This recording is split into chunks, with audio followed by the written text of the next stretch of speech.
Welcome! If you're looking to enjoy a distraction-free streaming experience on Discord's web version, you're in the right place.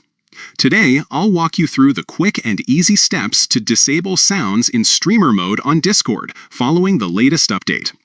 Whether you're live on Twitch, YouTube, or just want a quieter workspace, this guide will help you keep those notification sounds at bay. First, open Discord right from your browser. You don't need to download anything extra. Just head to discord.com and log in with your account. Once you're in, take a look at the bottom left corner of your screen.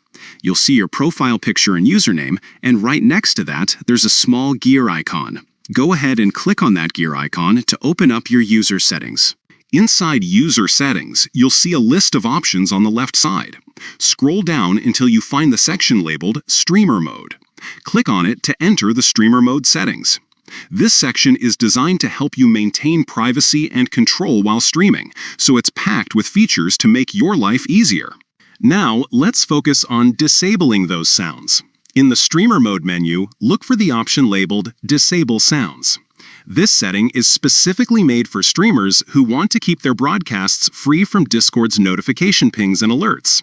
Simply toggle the switch to enable Disable Sounds. Once it's on, Discord will automatically mute all notification sounds while you're in streamer mode. That's it. With just a few clicks, you've silenced Discord notifications during your streams. This means your audience won't hear any unexpected pings, and you can focus entirely on your content. If you ever want to turn the sounds back on, just revisit the same setting and toggle it off. Thanks for watching. If you found this guide helpful, don't forget to hit like and subscribe for more tech tips and tutorials. Enjoy your streaming, and see you next time.